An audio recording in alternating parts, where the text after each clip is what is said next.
I am very delighted to have an opportunity to speak to this audience this afternoon. When a suggestion was made by Florence that I should come and talk here, I had some mixed feelings. The last time I was here, I was attending a presidential debate. And I don't think that I was very fairly treated. But I said I would come again. And I've come again and again to this place. So I'm very happy to see this audience this afternoon. I was asked to talk about a vision for the next 60 years and beyond. 60 years ago, our people proclaimed our country's independence. With that, we affirmed that our natural right as a people to be masters of our own fate and destiny. But how did we end up as Kenya? It is important that you go back into history. Kenya, the name Kenya was coined much later by missionaries. There's many versions to it, saying a missionary, I think it was called Mr. Rebman, was talking to Mkamba around Mount Kenya, and he said, they were talking about Kinyaga. And the Mzungu said Kenya. He was talking about Kenya. But then this geographical space called Kenya was drawn in over 100 years ago in Berlin, at the Berlin Conference, where the imperial powers met. And at that time, there was scramble for Africa. So they decided to partition Africa, 1884-85. So Africa was then parceled out to various colonial interests, imperial powers, Portuguese, Spaniards, the British, the French, the Italians, and the Belgians. Spain got a small portion of it. So this is how these maps were drawn. And these maps were drawn artificially in Berlin without any regard to the people who were living in Africa. So Africa was artificially divided among the imperial powers. That's why you see that borders among many African countries are straight lines. If you see a border with Somalia, it is a straight line. One line inside and one straight line and another line outside. Our border with then Tanganyika was a straight line from Lake Victoria all the way to the Indian Ocean. It was only in 1860-something, because Tanganyika was given to Germany, to the German territory. And on the German Emperor's 50th birthday, it was called Otto von Bismarck, Queen Victoria was the head of the British Empire,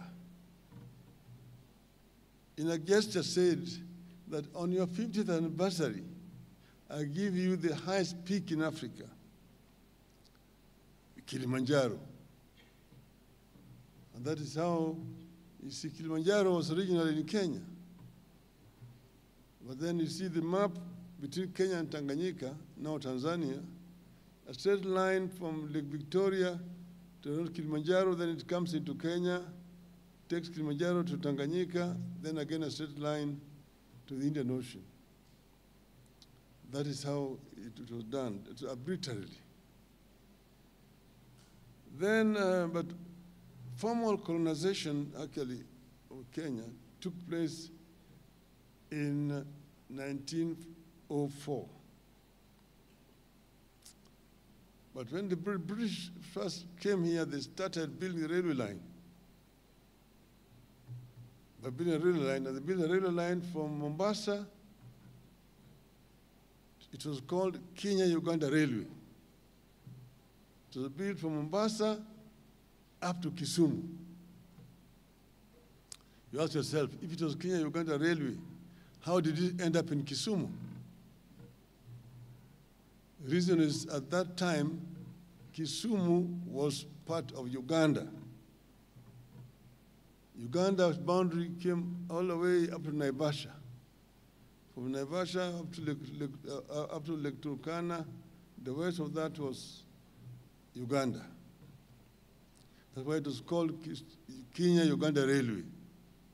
When it reached Kisumu, it had reached Uganda. From there, they were now taken by ship across the lake to Port Bell in Uganda. Then, but then this Kenya was called actually just a territory. It was actually run by a company called British East Africa Corporation. They were just using it for hunting, coming to search for gold and ivory. But then came one colonial master, one imperialist by the name of, his other name, but later on he became known as Lord Delamere. He came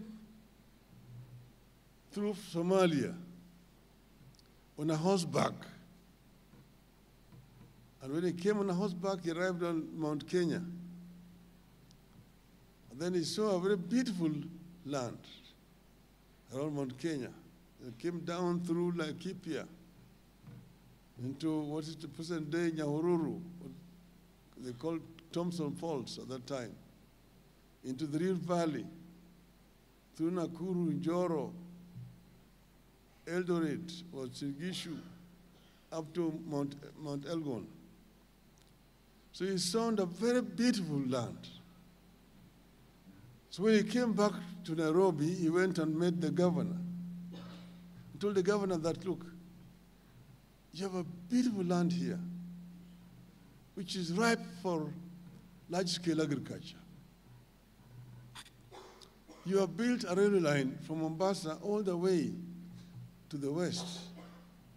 The railway line will have nothing else to transport. It will be transporting goods from Mombasa to interior, but on the way back, it will be going back empty. To make this railway line productive, you need to introduce large-scale agriculture. So this is now Lord Delamere. And I'm ready to go back home and campaign and bring white settlers to come and settle here and do large-scale agriculture on condition that you agree that each person I bring here will get 10,000 acres free, plus black laborers. The governor agreed. And after that, now they signed an agreement with Lord Delamere. Lord Delamere was going to bring settlers here. Each settler who came will get 10,000 acres free, plus black laborers. But then Delamere then went back to England. He addressed town hall meetings in London, in Birmingham, in Manchester, in Liverpool, telling them that down there you have found land which is flowing with milk and honey, the biblical Canaan. And whoever agrees to come there will get 10,000 acres free, plus free black laborers. At that time, the story about Africa was very, very disturbing and worrying in England. Nobody wanted to come here. Most people did not want to come. So you got very little response. In frustration, he came back to Kenya. When he came back, someone suggested to him to try down south. So he went down south. He went by ship from Mombasa to Durban. And in Durban, he addressed town hall meeting. Durban, Port Elizabeth, East London, Cape Town, Kimberley, Joburg. There he found a white man who had lived in Africa for generations and who did not fear Africa. They agreed easily to come. The prospect of coming and having their own land, because a number of them were laborers on their own fellow white farms, was very appealing. So they came, and that's how most of white settlers who were here during that period came, a majority Boers from South Africa and Rhodesia. So they came here, they got land and got laborers. And so that's how Kenya was then occupied. So we ended up with what was called white highlands in this country. And people were moved, population were moved to create space for these people to settle. From Laikipia, from the slopes of Mount Kenya, the Maasai communities who were living there, the whole of that Laikipia plain, were moved. Around Naivasha, there was a corridor, 10-mile corridor, opened for Maasais to pass with their chasing ngombes, to go down to Narok and Kajiado, as they're called. Some Maasais were moved from Eldoret area. That area is called Uasin Gishu County today. But the Uasin Gishu Maasai are now in Trans Nzoia, that's where they live. They were moved from there to create space for Wazungus to settle in those areas. In Kericho and Bomet there, the large chunk of land was taken away from the Kipsigis and turned into tea estates. The same thing happened in Nandi. The same thing happened in Central Province area here and around Mount Kenya area. People were moved away from their lands and to create space for large-scale farming. So that's how Kenya was now settled by the white men. And then the white men, of course, they set up administrative structures in the country and ran this country for 60 years. So Kenya is now 60 years independent. It was also 60 years under proper colonial rule. So today now you are almost at 50-50 now. To look at what happened, what did the colonialists do in that 60 years, and what have we done ourselves the 60 years. Over the years, the joy of, so we attained independence after a long struggle, because Kenyans were being oppressed seriously. The land had been taken away. Africans were classified as not even second class, third class people.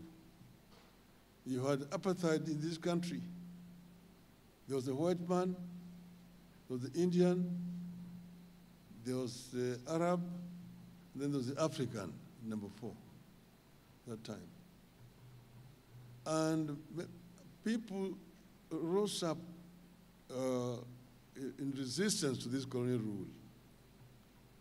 You will hear the story of Chief Koinange, who in 1912 had to go to the court to apply to be allowed to plant coffee in his farm, because natives were not allowed to plant coffee. And he had to fight to be allowed to plant coffee. People were not allowed to settle in certain parts of their country. There was resistance in 1922. A man called Hari Dhuku led a demonstration in the center of Nairobi, near where the Central Police Station is today. And the colonial police opened up fire, and many people were killed. Some were arrested and detained. Hari Dhuku was taken to Kismayu, which is then part of Kenya, and detained there for several years. Then came later on the struggle for land, the Mau Mau struggle. But there was also struggle in other parts of the country, Western Kenya. But before that, the Nandi resistance that you heard about, led by Samuel Koitalel. The Kamba resistance here, led by Mwindi Mbingu. The resistance by the people of Western Kenya, Ojijo Teko, Agula Awala, Elijah Masinde Wanameme, just to mention but a few. You will remember, of course, Mekatili Wamenza from the coast. So there were several people of this country who resisted colonialism. Eventually, Mau Mau freedom movement came up in 1952. And a state of emergency was declared in this country. Many people were arrested, were detained, and very many people were killed during that struggle. It's a very bloody struggle. You must remember that before that, there's a man called Wayaki Wahinga, who was arrested from his home, taken all the way to the Savo, made to dig his own grave, and was buried alive in his own grave. So the struggle was very bloody. But in the end, independence came. And independence was a combination, the struggle was a combination of the freedom fighters who were fighting and those who mobilized the masses to protest, to urge for independence in this country. And of course, you remember the Kapenguria 6, Jomo Kenyatta, Willard Kagia, Chieng' Oneko, Kungu Karumba, Fred Kubai, Paul Ngei. Then came the first elected African members of LEGICO. You remember Jaramogi Oginga Odinga, Masinde Muliro, Tom Mboya, Lawrence Oguda, Daniel Arap Moi, Ronald Ngala, Zhou Muimi. Those were the people who were elected members. Eventually, others joined, and independence came on the 12th of December. Now, when Kenya became independent, of course, people were very, very expectant. Kenyans were some of the most optimistic people at that time because we attained independence. people thought that prosperity would come immediately with independence. But at that time, they coined what you would call the Kenyan dream. The Kenyan dream as coined by the founding fathers of our nation. And you find it in our national anthem that says, God bless this land of ours. Justice be our shield and defender. May we dwell in unity, peace and liberty. Plenty be found within our borders. What does this mean? God bless this land of ours. Justice be our shield and defender. Justice can only be a shield and defender if there is democracy. May we dwell in unity, peace, and liberty. Unity means that people who are united, people where there is no form of discrimination, either on the basis of race, tribe, religion, or gender. Peace and unity. Peace. Peace is not merely an absence of war. Peace is not merely an absence of war. Somebody who is hungry cannot be peaceful. A hungry person cannot be peaceful. So it has got a wider meaning, that peace that is talked about there. But finally it says, plenty be found within our borders. Plenty be found within our borders is a very strong statement. That plenty was not going to drop like manna from heaven. It was going to be a product of the sweat and toil of the people of Kenya. Meaning what? Meaning that you must create a conducive environment for people to create wealth. People must be enabled to create wealth.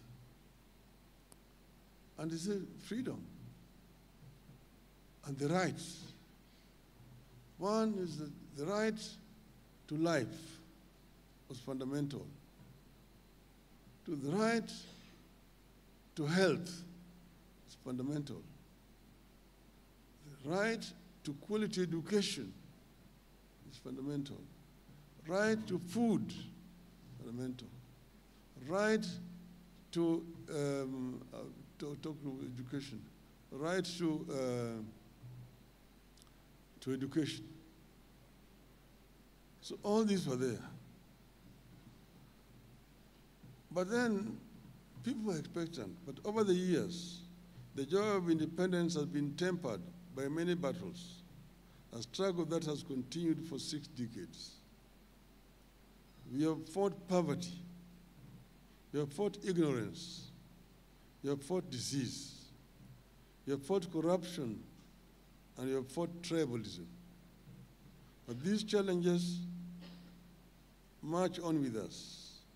In spite of our tribulations and against monumental odds, we have fought and we are still struggling to build a thriving democracy. We are still fighting for individual freedom within our free nation. We have become the beacon of hope for the millions of immigrants for the 4 corners of the earth. We are struggling to forge a free and modern society that lives by the ideals of liberty, justice, and respect for human rights. We have fought and we are still fighting not to let any obstacle stand in the way of our destiny. I have been extremely fortunate to see the emergence and progression of Kenya up and close. First, as the son of a freedom fighter, my father was involved.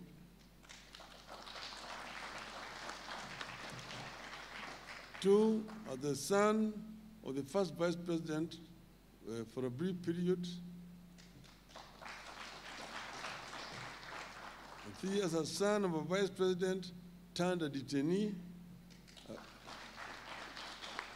a fighter for the second liberation, a detainee myself, as a minister, an opposition leader, and as a prime minister.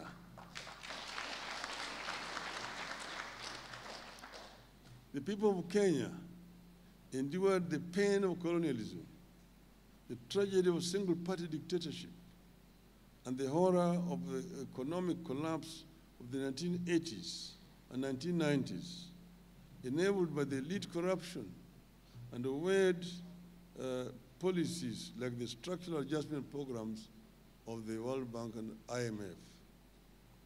In these periods of colonialism, elite corruption, and ethnicization of national life, callous and cruel leaders took away lives and broke apart families through detention camps, jails, assassinations, and state-enabled high level of poverty. But all these tragedies and unfortunate turn of events could not take away the spirit of the Kenyan people. I have seen Kenyans pick their armor of courage to confront dictatorships and bad regimes. This 60th anniversary is therefore a good time to reflect on our past. It is also a time to look to the future. Where will this country be on the 120th anniversary of its birth, another 60 years from today, which will be the year 2083? This is a challenge that I want Kenyans to reflect on. Where we are going to be 60 years from today. Will we still be a country going around the world with begging bowls? Will we still be a country struggling with the weight of corruption, tribalism, lack of accountability, and empty promises for which the promise makers pay no price? Are we able to set the stage for a future of a dramatic departure from the Kenya of today? As a nation, we have always had great ideals on paper, including in our constitution and various policy documents like the Vision 2030. We have values and principles of governance that include patriotism, national unity, sharing and devolution of power, the rule of law, democracy, and participation of the people.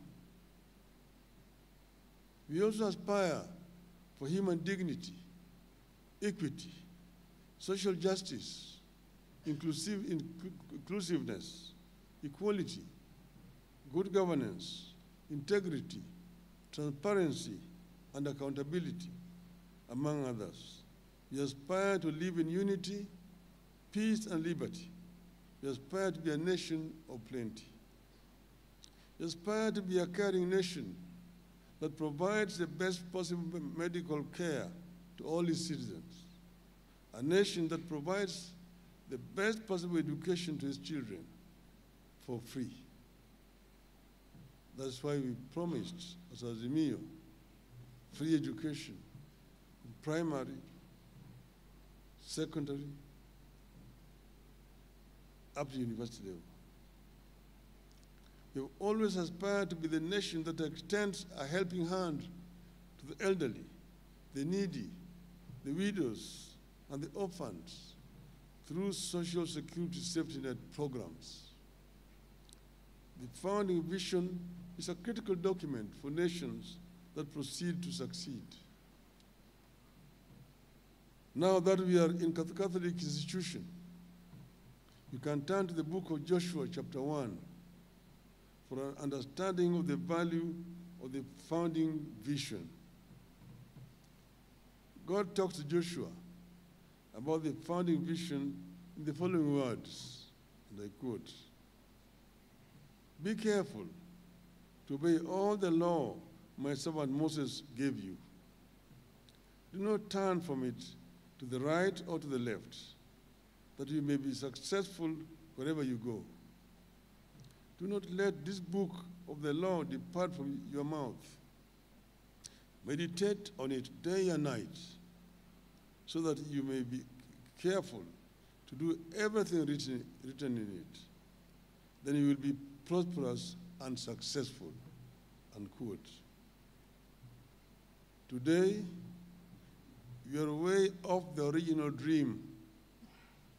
The nation is reeling under the heavy burden of corruption, officially sanctioned tribalism, heavy burden of taxation, and a harsh and heartless leadership.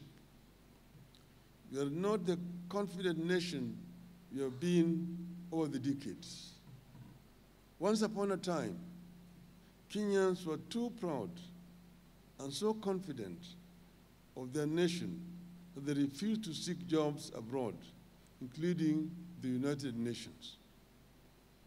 Today, our people are scrambling to leave the country.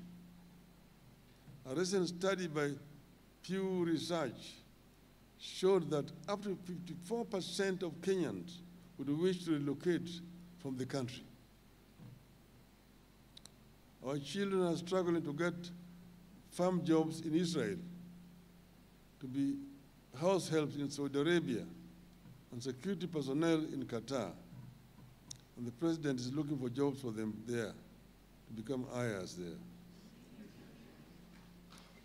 Government officers themselves, including a whole president, openly say that they're trying to get jobs abroad for Kenyans.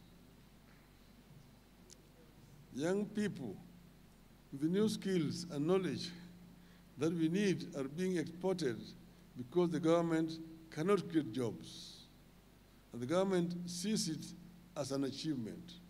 It is the responsibility of our government to create jobs in the country, not to look for jobs outside. When you have a whole president running out there that is looking for jobs for people here, something is terribly wrong. We live on debt, but we still live large. We drove ourselves into the trap of the IMF and the World Bank and their unusual conditionalities that are driving us back to the 1980s and 90s. We are on the downward spiral, and a steady one at that. We are staring at a doomed future. We are uncertain and fearful of what tomorrow holds. We live one day at a time because the longer-term founding vision has been dropped. It is my position that if we return to the founding vision of this country, Kenya can emerge in its 80th or 120th anniversary as one of Africa's greatest democracies and a secure and flourishing homeland for her children. You can emerge as a democratic state that is governed by law, respects human rights, and rejects corruption. I deliberately put emphasis on pursuit of democracy and rejection of corruption as a critical pathway to Kenya's progress. If we return to the founding vision in the coming decades, Kenya will be able to witness a period characterized by tolerance and integration between communities. The country will witness equitable sharing of the wealth that God put at our disposal. If we return to the founding vision, Kenya will live through a period where leaders answer to the people, not the other way around. We'll have a country where leaders focus their energies on important things like funding education schools, fighting corruption, creating jobs here for the children. We educate and casing the burdens of the people. Kenya will then open up a hopeful chapter in which people can live a normal lives. As things stand today, Kenyans are not living normal lives. The dramatic departure the country needs from the sorry state of affairs of today will not arrive easily. Many will say it cannot happen. It will meet violent and even deadly resistance. Transition is a bold vision, but I know it can be achieved. I have been fortunate to live long enough to witness nations and regions turn around their fortunes in 50 years or even less. Think about the current prosperous and stable Western Europe. Europe went through total war and genocide that ended in 1945. During and after that war, it was difficult to believe that 50 years later, Western Europe would be free, peaceful, and prosperous.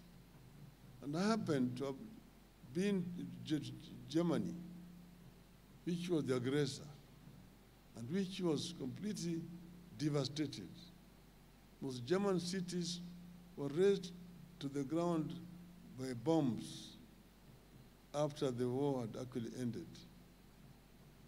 But 15 years later, when we went to Germany and then went to Britain or France, we think that it was Britain and France that lost the war and that Germany won the war. It happened because of foresight, dedication, and hard work of the people. South Korea went through crippling war and sought help from Ethiopia during the war between 1950 and 1955.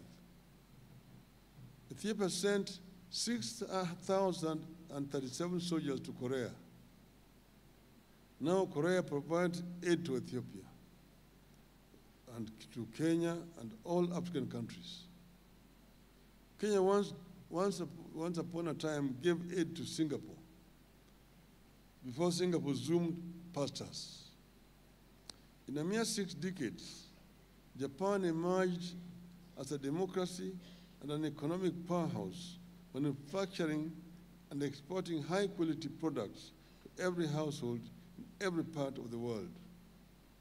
When I was growing up as a child, people did not want to see anything Japan. Japan quality was known as inferior quality. Nobody touched anything Japanese. Today, Japan is equal to high quality. People don't question Toyota anymore, and so on and so forth. Within vision, a lot can happen in the next 50 years, and I pray that Kenya can rise to the occasion. At this moment, it is proper to recognize and say thank you to the nations and the development partners that have stood with us in our journey as a nation over the last 60 years. And here, we talk about the US, the UK, the EU, China, Japan, Korea, among others. We thank you. We have our neighbors to thank for this 60 years journey as a nation. Uganda remains our biggest and most reliable trading partner. We thank them for the loyalty. Tanzania remains a second home to Kenyans because of their friendliness and people-to-people ties across the border. We thank them. We thank the entire East African community bloc of nations for their support and friendship. It is my firm belief that if we made good use of the help and goodwill that the nations like the US, UK, EU, China and others are extending to us, Kenya can emerge from the poverty and take its place among the economic powers. If we cemented and respected the ties we have with our neighbors, Kenya can cement its place as an economic powerhouse and guarantor of democracy in the region. But something stands between us and the future, which we desire. Corruption is killing our future. Tribalism is stealing our potential. Under the current regime, these two vices are officially sanctioned. The country is divided between people with the shares and those with no shares. Shame on them.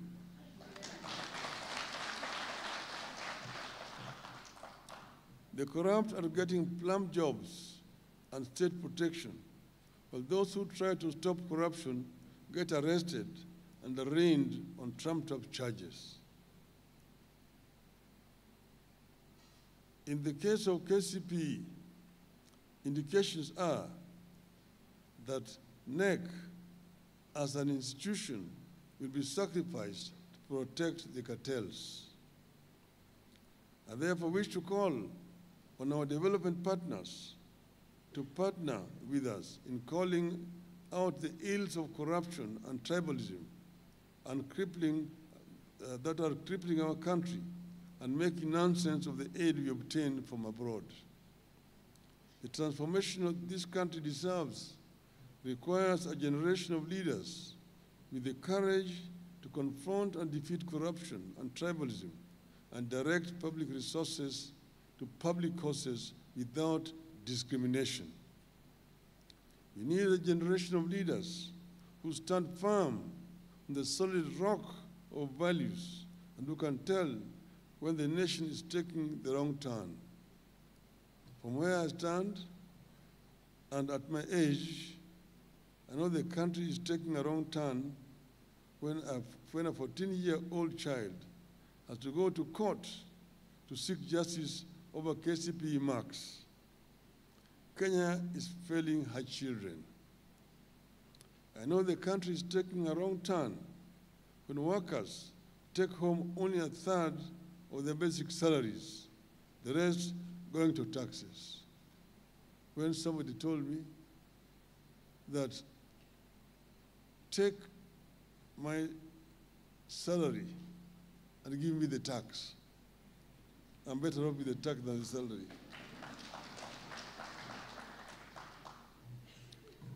It is wrong when a person earning 50,000 shillings has to surrender 20.5% of that money to compulsory taxes. We need a change that will make our fathers proud of the nation they founded. We need to return to the original vision of selfless leadership that will be a light unto other nations. We need to secure this country and its future by building a mighty democracy that can endure and withstand the worst of the challenges to our nationhood that might emerge in future. And I believe it is possible. It can be done. We can do it. God bless Kenya. Hello? I thought it would be proper for me to just say a few words only. First, I appreciate the issues that have been raised by those who have an opportunity to speak on behalf of the others. All of them actually point out one thing, that things are not going in the right direction in our country. That Kenya needs some kind of rectification. Project Kenya. Somebody asked about the compensation for the Mau Maus. That is a subject for another day. But I want to say that, throughout the history of our country, there have always been two forces pulling in two opposite directions. that the protest for change and development, the forces for retention of the status quo, that those who have been fighting to retain the status quo, even when people were fighting for independence, that those whose intention was basically to remove the colonial system, remove Wazungus, and bring in an African regime, and use those powers which the colonialists were using to oppress the natives, use it themselves as Africans to lord it over fellow Africans. That's why when the Mzungu went, they said, Wazungu weusi wameingia. They came in, they transplanted the colonial system, and then themselves became the colonizers. They're using the very same system that the British were using to oppress the African people. They're using it to oppress the fellow African people. There are those who said they wanted to make independence meaningful. People were fighting against colonialism because colonial system was ruthless, was alien, was dictatorial. They wanted to replace it with a system that was more responsive to their needs, a system that will be more humane, a system that will enable them to realize their dreams.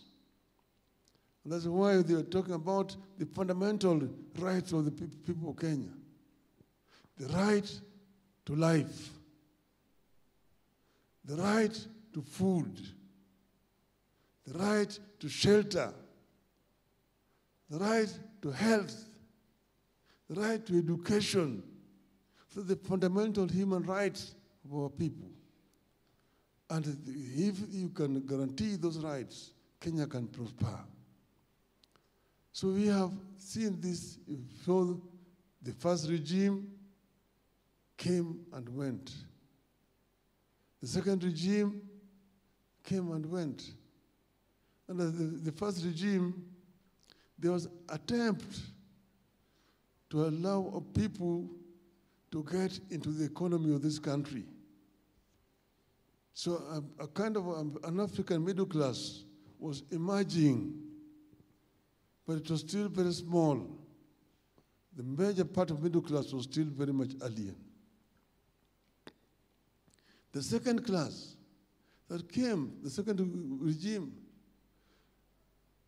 tried to suppress that emerging African middle class and create what is called the comprado bourgeois, comprado regime, commission agents. Those whose regime was just to let a commission happen, commission happen, commission happen. It impoverished our people completely. The third regime tried,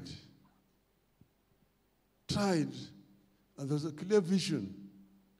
That's why that regime came up with the Vision 2030, which was aimed at removing our people from poverty to a middle income status by the year 2030. And this is a clear vision for the first time. I am happy to be having the part and parcel of coining that Vision 2030. But after that again, we lost direction now. The thing became a little bit grayish. Now we've come back to the dark era, trial and error. Everything goes. You can come here and lie, sell the lie here. Hii tutafanya hii, tutafanya hii, tutajenga hii, tutafanya hii, tutafanya hii. Everything tutafanya. Kesho hii, fanya hapa, fanya hapa. All the time, just promises and promises. They say this gentleman lies all the times, and all the times, and that is,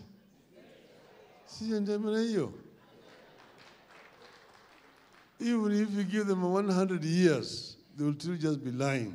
Nothing will happen under this stupid regime. I thank you very much.